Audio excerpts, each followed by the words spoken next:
when we thought Trump was going to come in and a lot of things are going to be resolved. Yeah. We're going to drain the swamp. We're going to figure everything out. And when you have this one hardcore line in the sand that everybody had been talking about forever, and then they're trying to gaslight you on that. Last week, Joe Rogan was pissed off. Rogan, who, as you surely know, hosts one of the most popular podcasts in America, is one of a number of media figures on the right who've been talking about the case of Jeffrey Epstein for years. They believe there's significant mysteries yet to be revealed, including whether Epstein actually took his own life, whether he worked as a spy, and whose names are on a supposed client list. Here's J.D. Vance talking about it on the comedian Theo Von's podcast from last October. Release the list. Seriously, we need to release the Epstein list. That is an important thing. Of course, that hasn't happened, and Trump's latest attempts to make this story blow over have created the administration's first true crisis, or at least the first one it seems to actually be bothered by. Anna Merlan, a senior reporter for Mother Jones, has written about and followed right-wing media for years, and she joins The Kicker to talk about how the many podcasters and digital show hosts who built up the case that Trump would finally release the Epstein files are starting to fall apart over Trump's unwillingness to come through. Anna, thank you so much for being here. I'm so happy to be here. Maybe we should start with your story this week. You have a new piece sort of exploring how this Jeffrey Epstein saga ends.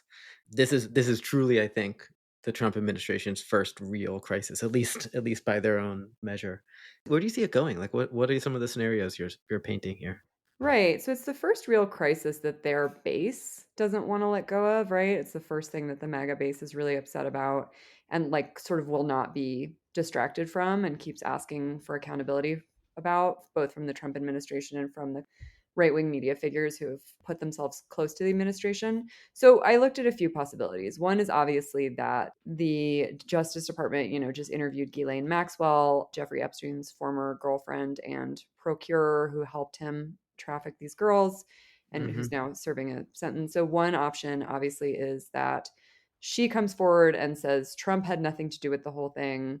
She, names names of other powerful people who are implicated in sex crimes along with Epstein.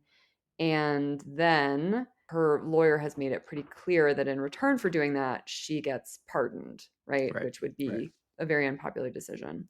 Another possibility that we are seeing play out right now in right-wing media, especially, is trying to produce a new scandal that will distract the base and move them on. And there have been so many. And if you look at right-wing media outlets today, the one today is this idea that President Obama is about to be charged with seditious conspiracy or treasonous conspiracy. There's lots of different permutations of those words being thrown around, but Trump has dangled a bunch of different possibilities of former Biden and Obama officials who could be charged with crimes at any moment. And the new one today is President Obama.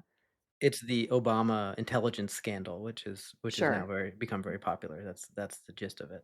Yeah, but the issue with it is that it's quite contorted, and it requires people to recall Russiagate and sort of the intelligence gathering that happened there, and it doesn't have the emotional and logical appeal and the simplicity of the Epstein story, which most people understand very quickly and easily. So it's not, I don't know if it's quite picking up in the way that they would like, but that is certainly the effort that's being made today, both in the Trump administration and in the kind of right-wing and MAGA media world.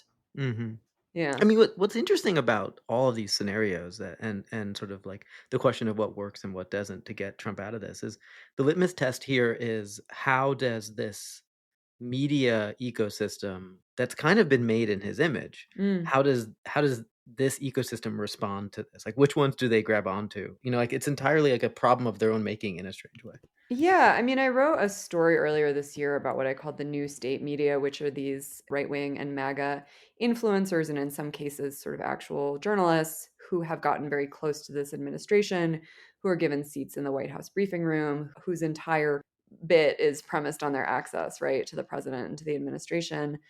But the issue with that is that it is premised on them providing favorable and positive coverage. And so when they get in a situation like this where they have to cover a scandal that necessarily comes back to Trump over and over and over, they are a little bit at loose ends here about how to do it. And this is one of the first situations that I have seen play out where right-wing media figures seem to be in kind of disagreement about what to do and how to do it and when to move on and if it's appropriate to move on, and also how to do this without necessarily criticizing Trump or drawing him in, which is tricky to do. I mean, we're now a couple weeks into it, and it feels like maybe a couple of these, as you put it, kind of paths out of it, both for Mhm. Trump, but also for these media organizations and influencers and podcasters are starting to take shape. But if you go back a week ago, it really seemed like they were torn and really, really divided. Like there's quite a lot of these right wing sort of pro Trump influencers who were quite upset about what was happening. Yeah, they really were, including people like Benny Johnson, who is a former BuzzFeed reporter who was fired for plagiarism, who now is a propagandist. Like, there's not another word for it. He has a podcast that brings on Trump administration officials. He did this glowing kind of walkthrough of the concentration camp that's been built in Florida for migrants that the administration is calling Alligator Alcatraz. And Hmm. he was really angry about the Epstein scandal. People like Joe Rogan, I think, said just, yesterday, the day before we're talking here, that he felt like the Trump administration was gaslighting supporters. People like Ann Coulter, all these people who don't generally speak ill of the Trump administration said publicly that they were angry and that they were expecting action on this, disclosure, more names, arrests, that they wanted to see something happen. It makes my head spin to Hmm. try to make sense out of who's on what side in these things. But I mean, can you sort of help us with a little taxonomy here of who seems to be really sticking to the Epstein story? Like this is a problem we have to force the administration to put out more information, and who seems to be kind of moving away and So I think that while there is like no kind of simple way to draw it, one thing you can definitely say is that the folks who have less access to the administration, whose work is less premised on being propagandists, are more willing to continue talking about this, whereas people who are getting kind of Mm, direct scoops and being fed stuff directly from the administration are more likely to have moved on. So, Benny Johnson is talking about different things today.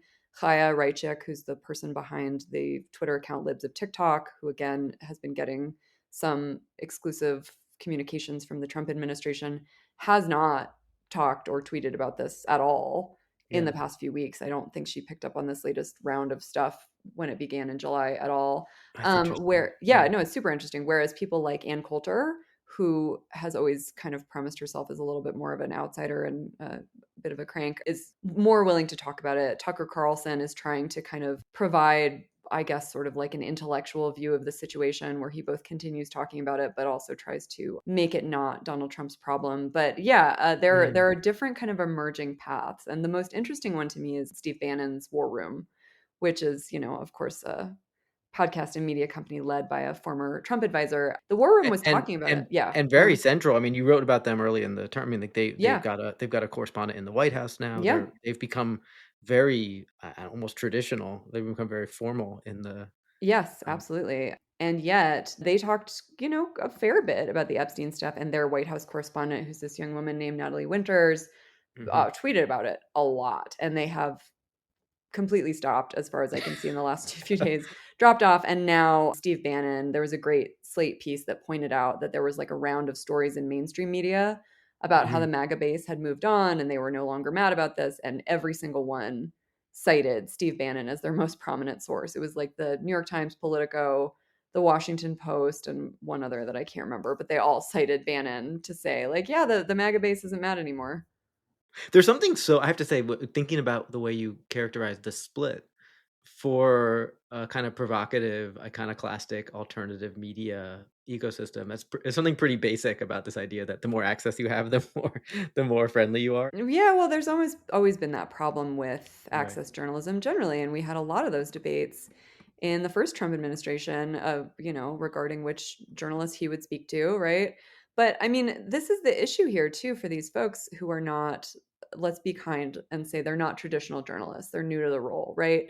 Right. And decided that their thing was going to be that they provided President Trump and people in his administration with positive coverage. Well, this is what you get when you do that. You get yourself into a bind because inevitably politicians make mistakes and they do things that have to be covered critically. That's how journalism works. So then you wind up in this position.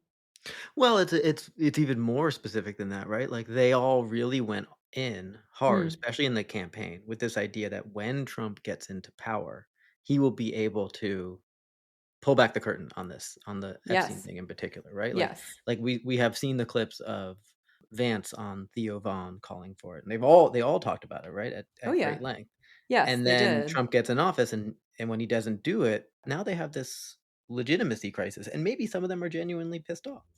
Oh, yeah, they definitely are. I mean, several people, so what kicked this off, obviously, as your listeners know, is this unsigned July 6th memo from the FBI and the DOJ saying that they believe Epstein died by suicide, that he was not blackmailing powerful people, and that he did not maintain a client list, right? Right. And when that memo first surfaced, because Axios reported it, people, DC Drano and Cat Turd, all these people that if you spend too much time on what Twitter has become, These are serious names, these by the are way. these These are are serious people. actually these are people who definitely speak for the high profile MAGA base, even though they also have names like Cat Turd. What a world. Were furious. They were so angry and they talked so openly about feeling betrayed. Yeah, it was really interesting to see that play out. I've quite simply never seen them do that before. I was reading one of your pieces because this isn't the first time that this administration has tried to put something out about Epstein, maybe Mm, hoping that would be enough, right? mhm. Pam Yes. Bondi put out this binder Mm, back earlier in the year, right? February, I think. indeed. And you picked up on this. You quoted Laura Loomer, of all people, who Hmm. didn't get the binder, complaining that we can't trust the validity of this because it was released in a non-professional manner, which I just think is so incredible, right? But that's the price of this.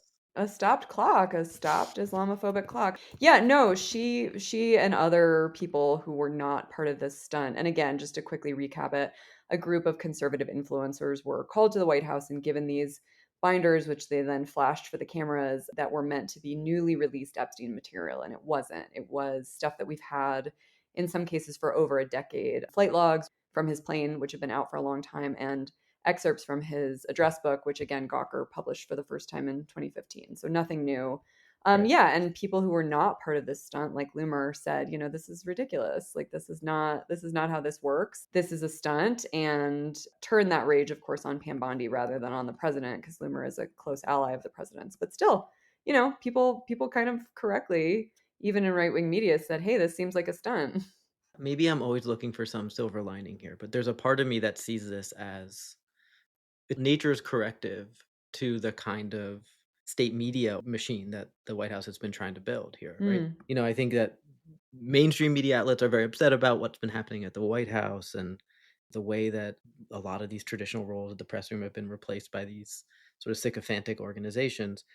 But that's not really how they're going to be challenged. They're going to be challenged from within.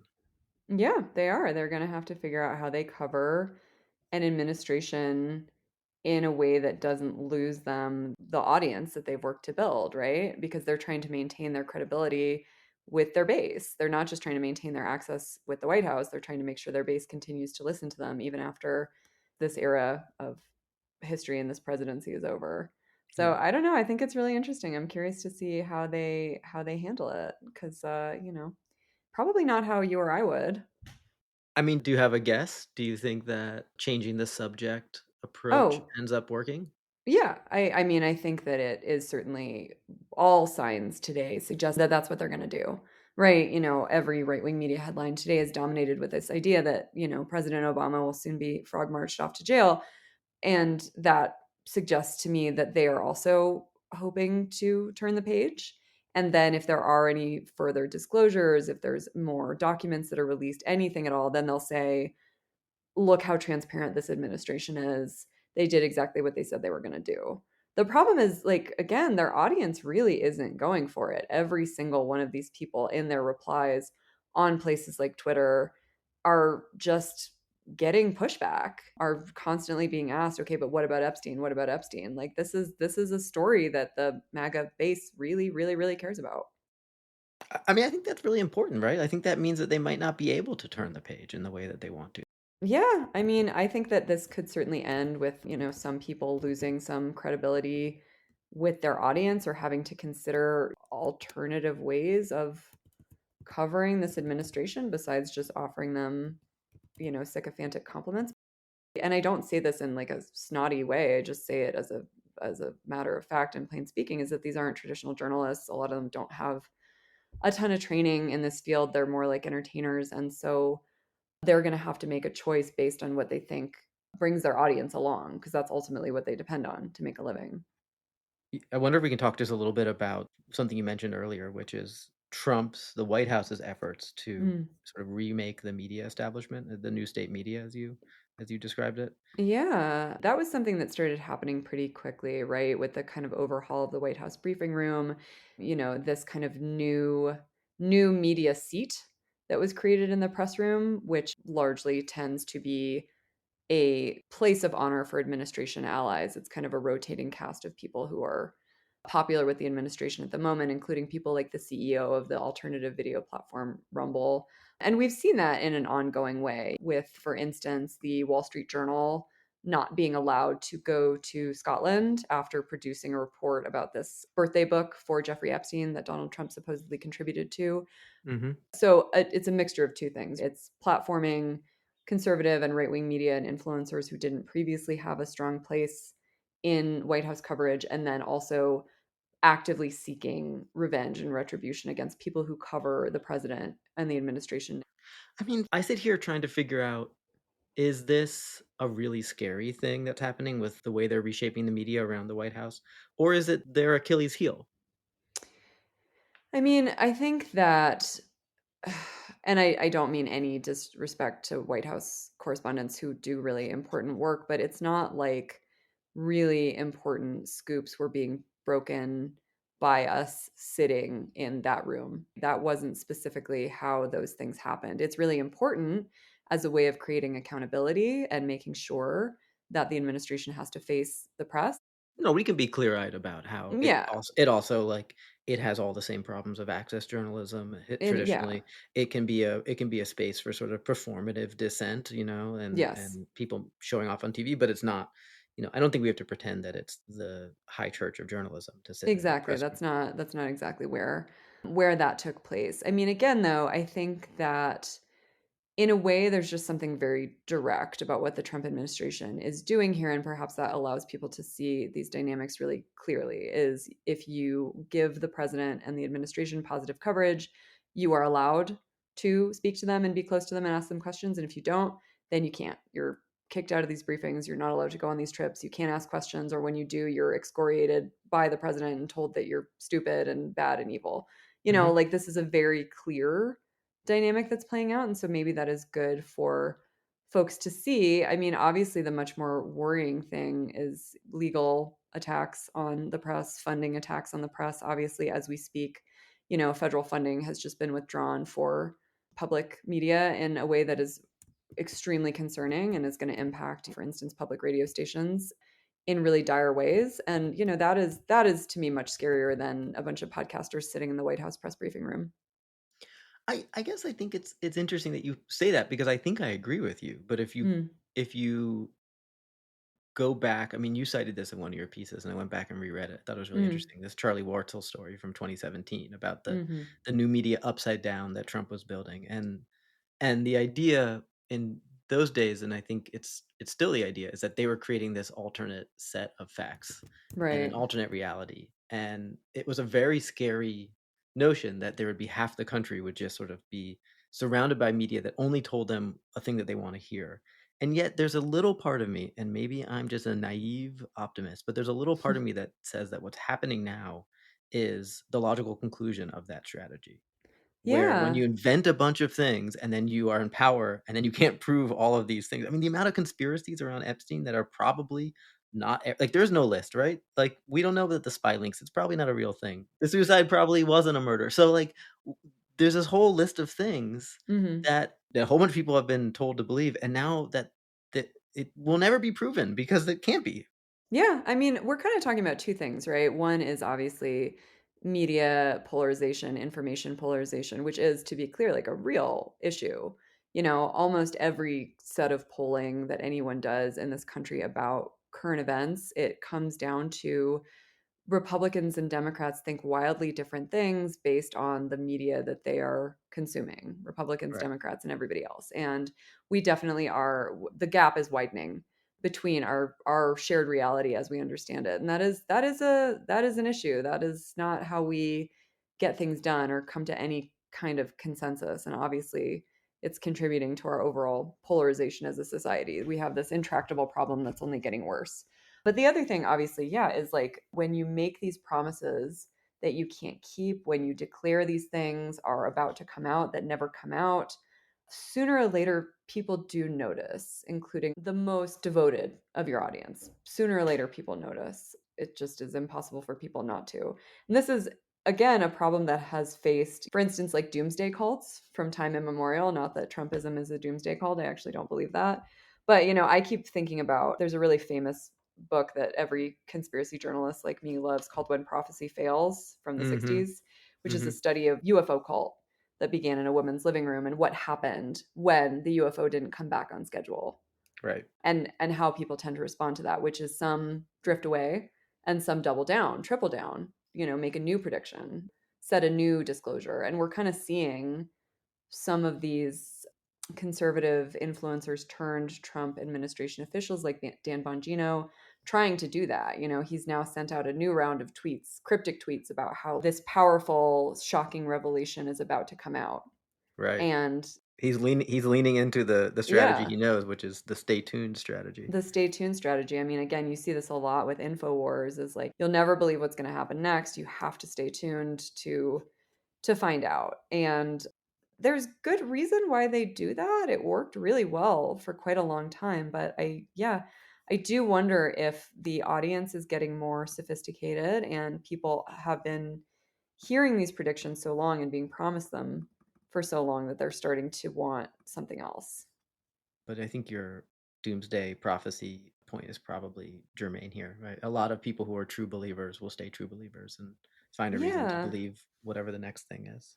Yeah, and I mean, I think you'll see that with how we'll test that hypothesis by seeing whether people go along with the latest round of purported scandals, whether it's accusing Kamala Harris of campaign finance fraud for something involving having Beyonce perform, or whether it's claiming that President Obama is about to be indicted. Like, we really will see where that goes with the base.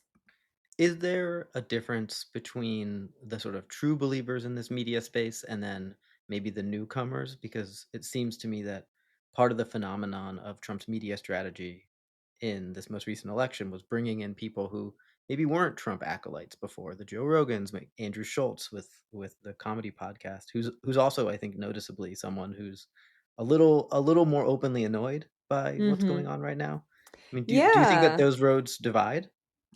That will be a really interesting question, right? Is like Joe Rogan, I think, is the most prominent example of somebody who decided to basically endorse Trump. I think he wouldn't say it was an actual endorsement, but decided to basically endorse Trump during the last election because, among other things, he's a fan of Robert F. Kennedy Jr., Trump's now HHS secretary, who, is annoyed about the Epstein stuff. There's also, as you point out, like a whole slew of sort of more libertarian leaning podcasters and comedians who weren't necessarily Trump true believers, but decided that he was kind of the best option.